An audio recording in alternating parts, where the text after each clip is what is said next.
a very novel end, and thank you very much, Lachlan. Now, questions. I see here that David Perkins would like to speak, Margie Pistorius, and I can't see who that is. But anyway, you start, David. Okay. It's a double barrel question. Unions are democratic institutions and reflect the interests of their members. Now, in Australia, war preparations, also known as defence, is a major growth industry and is leading to jobs growth. The second part is that some unions are affiliated to the ALP, and of course we have Richard Marles, the Deputy Prime Minister, the Defence Minister, who's working up a sweat, beating the drums of war. So my question is, given those practical and political considerations, how does the peace movement gain access to influence union leaders and, even more importantly, union members? The cause of peace is so critical. That's a big question to each of you. Thanks, David. I think the first thing to recognise is that unions are made up of the interests of our members. That's true, but unions are also made up of the values of our members. And our values don't sort of clock on at 9 a.m. and then clock off at 5 p.m. We all exist as part of a wider society. And as part of that society, we do have an interest in peace. We're democratic, and democratically we've developed policies which support peace. I mean, I'm a union leader, so I'm here. So, you know, free access, I guess, but we're not affiliated to the ALP. But our democratic positions as a union are very strongly in support of IPAN and have been for some time. We are affiliated to the ALP, but I think that also gives us the opportunity to lobby. And I think now is the time to lobby. We've got till March next year. We've got opportunities with a new Labor government who's picked up a toxic legacy from the previous Liberal government, particularly around AUKUS, and we need to pick some battles that we can win. And I think that rather than trying to renovate a whole house, we pick a little part that we may be able to win. And I think if we've got a really good campaign ready to go, having that connections with the Labor Party can give us that in. And I think we need to use it. And I'd just quickly add that 3 unionists here from Queensland, and the direct connection is through Ross and Annette. And having that connection each week or each month or whatever it may be is the reason that I think us 3 have been active in IPAN. So having that direct contact has been a big thing. And unfortunately, or fortunately, the MUA is also connected to the ALP. We're not really happy with what they've done in the past, but we keep supporting them, and unfortunately that's where we are. But to get the word back into the membership, that is our job, and that's what we have to do. And we've got a very good structure. We've got a really good delegate structure, and we start with that delegate structure and feed it back towards the membership. Just adding to that. We've got regionally developed youth crews, so we've got young unionists coming through. And that's an area that we can take this, because they've been very progressive in areas of refugee rights, which may not be the broader union movement's core in various times, politically, for whatever reason. They have been taking that up on behalf of our union. So I'll be taking this report, and it's a great tool, and it's an opportunity to have dialogue.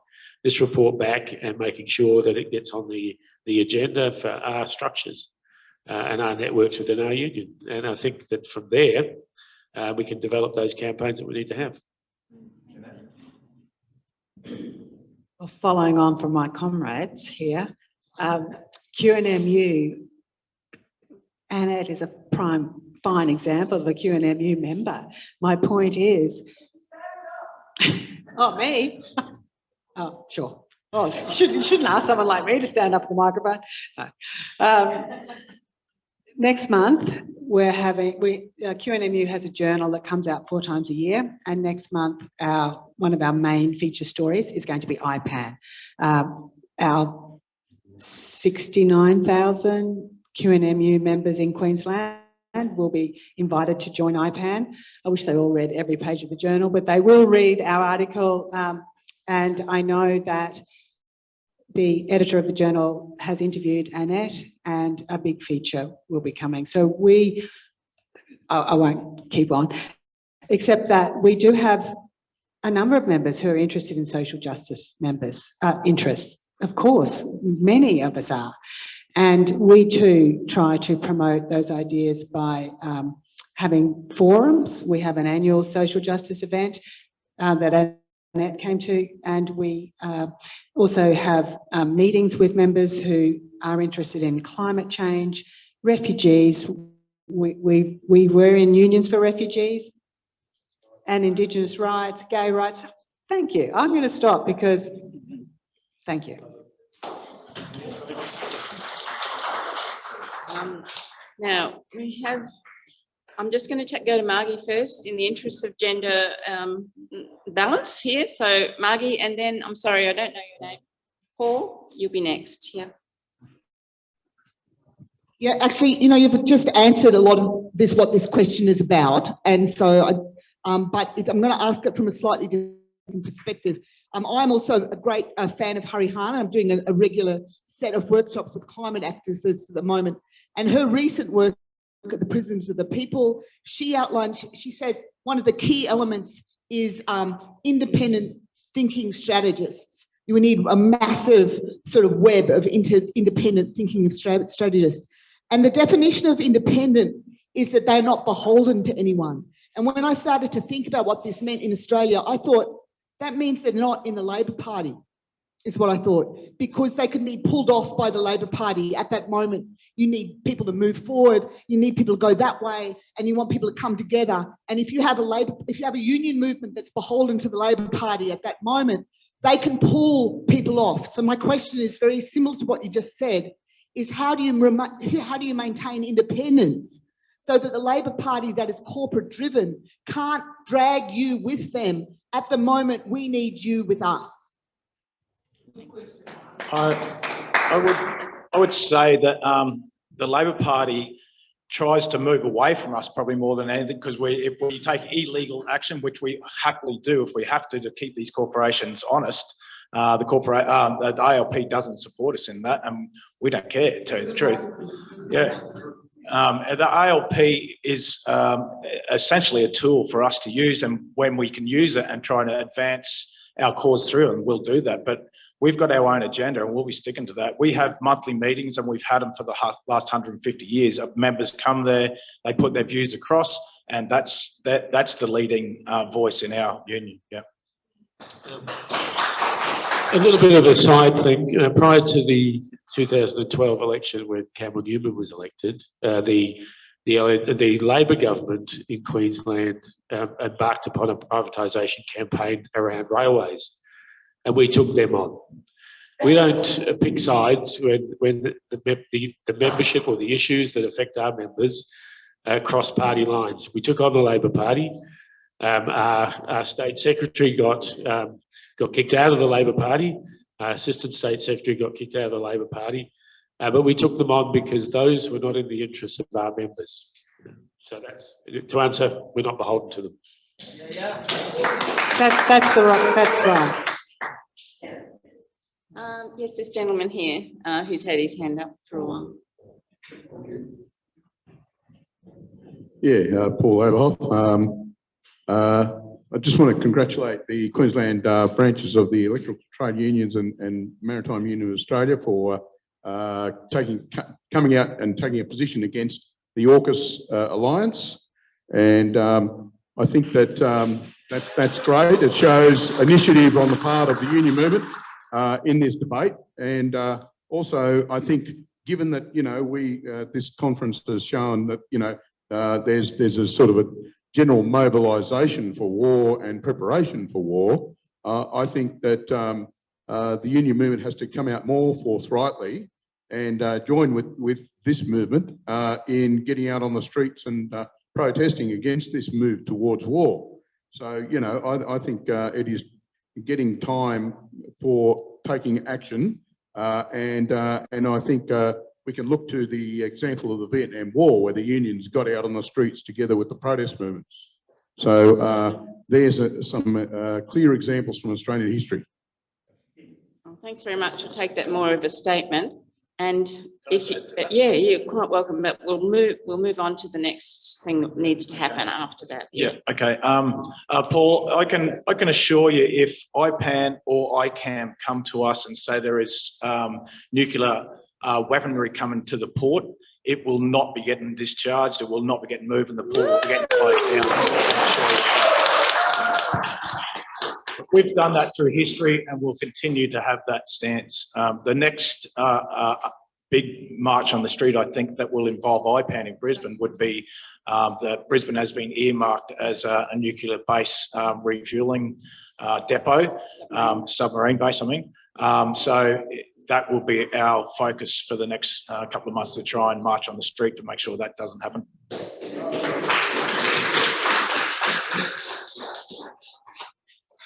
Time is running out. Now, sorry not to be able to extend this question and discussion time any further, but we have got one item of business before we sort of wind up the conference, and that is the conference statement and the resolution that David Purnell from the Quakers has drafted for us. Can we bring that up on the screen? The statement itself, you know, I think it generally reflects just so much of what's been said here today, and there is a short resolution at the end. So you've all got a copy of that. I hope that you've had a chance to read it and consider it. We might just sort of quickly go through that statement. Scroll through. The main thing there is the resolution, which we need to put to you today. We want someone to move that resolution in the true spirit of following union and organising approaches, and someone to second it, and then we'll have a vote on. So here's the conference resolution. This 2022 conference calls on the federal government to pursue a genuinely independent and peaceful foreign policy and build relations with nations of our region and beyond, based on mutual respect and mutual benefit, to create an Asia-Pacific zone of peace. To this end, the conference urges the government to cease war preparations with the United States for war against China, to state that Australian territory and our ADF will not be used to support such a war, to cancel the proposed acquisition of nuclear-powered submarines, to sign the treaty for prohibition of nuclear weapons, and to reprioritise spending from war preparations to instead address urgent social needs. Would someone like to move that resolution be put? Okay. Paul Peterson, moving. Would someone like to second? Ooh, Margaret Reynolds in the back, is it? Would like to second? And excuse me, there should be a correction to the... We'd like to hear your amendment, yeah. The treaty on the prohibition of nuclear weapons. So I'd like not to the suggest treaty that for prohibition of nuclear to the weapons. last dot point, which reads to reprioritise spending from war preparations to instead address urgent social needs. Given what's been said today, I think it would be useful to just insert to instead address climate change and urgent social needs, because as stated earlier, climate change is really the biggest threat that we're facing to our security, apart from nuclear war. And I think it would be really good to include that in that last line. And that is that, again, that last dot point would read to reprioritise spending from war preparations to instead address climate change and perhaps other urgent social needs, or just and urgent social needs. So it's just inserting climate change. Okay, is there any disagreement to that amendment? You have a disagreement? Yeah, I don't think it's necessary. I think climate change can be included. I think in social needs. If the climate's going crazy and affecting us badly, that's hurting society. So it's already included in the resolution. Okay, we might just have a quick show of hands then. Who would like to include specifically climate change in the resolution? Woohoo! I think it's pretty unanimous, so I'll take that as passed. Paul, are you still happy to continue with that? And Margaret, yes? Sorry, quick amendment. I was going to suggest someone else. Sorry, just to correct the expression treaty on the prohibition of nuclear weapons. Treaty on, as opposed to treaty for. Treaty. And I wonder whether we should just insert the UN treaty on the prohibition of nuclear weapons. Okay, so. Dot point 3, dot point 4, three to sign the UN treaty on the prohibition of nuclear weapons. The UN treaty on the prohibition of nuclear weapons. Yep. That's how it would read. The On the UN prohibition. treaty on the prohibition of nuclear weapons. Is that correct, Jonathan? Yes. Any objections to Yes. that change? UN.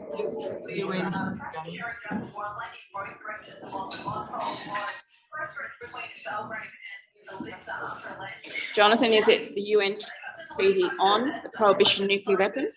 Not for the prohibition? It is on. That is the correct term, use of words, yeah. Can we add to Okay. sign and ratify? From the UN website. Okay, well, we've got the same nominees and seconders. We'll just have a show of hands. Oh, Jonathan. Responding to online chat. Okay. But for you, suggest we add sign and ratify. Oh, Jonathan. okay, it's getting better and better to Thank you, those sign online, for your and feedback. ratify. Thank you. Our, I think we had 37 people on Zoom, something like that. 31 people on Zoom. So to sign and ratify the UN Treaty on the Prohibition of Nuclear Weapons. Any further improvements? Yes. Okay, well, I'd like to get a show of hands for this resolution from this 2022 IPAN conference, including the vote online. Hands up on all those people online. I've got an amendment proposed. Four. Is there any against? I've got, No, it's unanimous. Fantastic. Give yourselves a clap.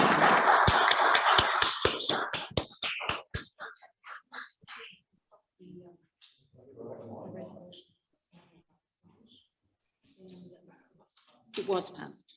Yeah. No. No, I don't think so. No. I don't need that. No, thanks. If you want to just take that microphone away. That's all. Okay. There's a few other things now just to remind everybody about.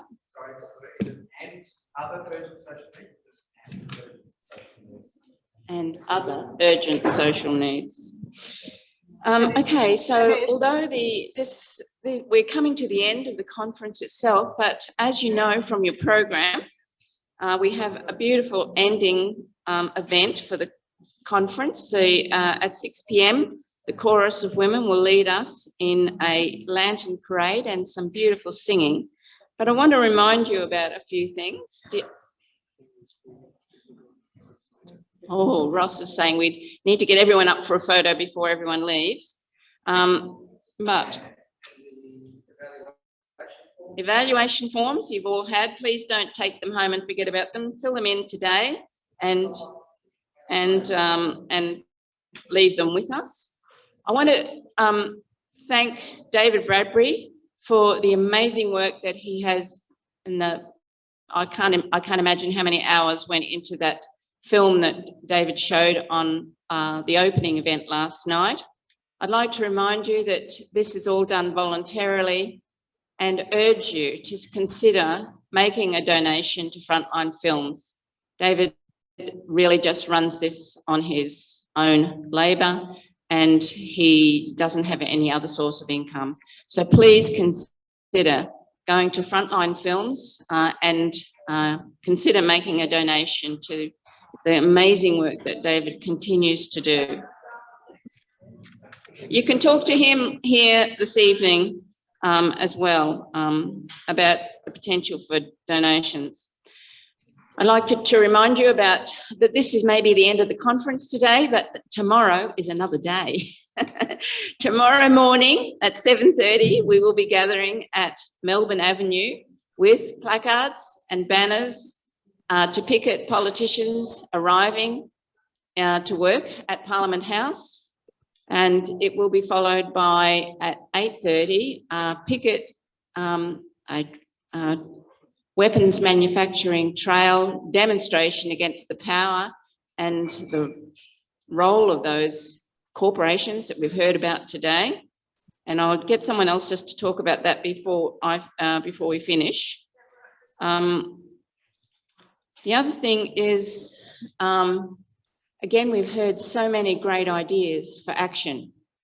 As with most organisations, it's a pretty small coordinating committee that makes things happen. We need more people to be involved in the central activity of IPAN to help us realistically plan actions, campaigns, and the work that we know we all need to do to reach the broader community. So please consider being a supporter of the organising group, and that may mean coming to some meetings, but also getting involved in focus groups. We do have a number of focus groups within IPAN, and the last session that we've had on Peace is Union Business is one of those, but I think we need more specifically focused groups where people can contribute with the strengths that they bring to the organising that needs to happen. So please keep that in mind. We'll be in touch with you after the conference to invite you to fill in a questionnaire about areas in which you might like to be more active or to engage with IPAN into the future. One of the things that got talked about today was our membership. We do have a very large number of individual members, apart from the 50 to 60 organisations that make up the network. We have over 100 individual members, and I think we just have not really we haven't been in communication. We haven't offered those people opportunities to be more engaged in the work that needs to be done. Within the various organisations that are members and that we network with, unions, faith organisations, environment groups, universities. Just as an example, I think that the opportunity to have small focus groups within each of those organisations is really an opportunity for us to, again, be more, a stronger voice. Well, I think what Janet has just explained about the Nurses Union, for example, you know, having a social justice group that's going to look at peace and other issues that are social justice issues, you know, to have those smaller working groups in as many unions as possible, and as many church groups as possible, environment groups, refugee groups, etc., with a specific focus on the need to work against militarism and for peace in those areas. Last but not least, I'd like to thank everyone that's been involved in this conference, to thank the Centre for Peace, for the Australian Centre for Christianity and Culture. And Sarah at the back, thank you very much for your support and assistance in setting this venue up. It's been a beautiful venue to meet in, and we very, very much appreciate your support. The catering, which we've had a wonderful team led by Jane Timbrell and a number of her team in providing the food and coffee and tea and everything. A big hand of applause for the catering team.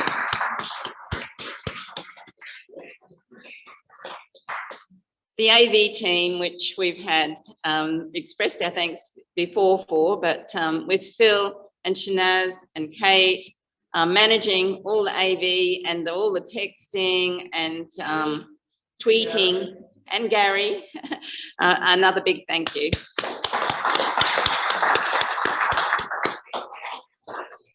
The speakers, hey, what a fantastic range of speakers.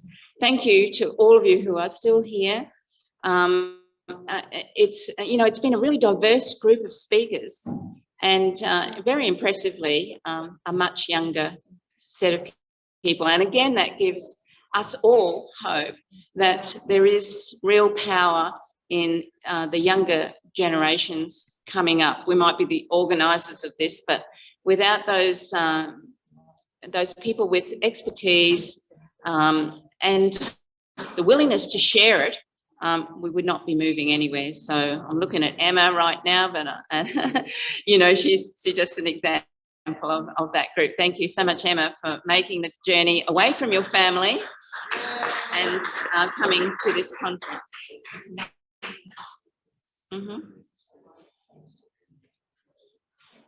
Yeah, we're going to get a photo before you all go and before we go to the Chorus of Women Lantern Parade.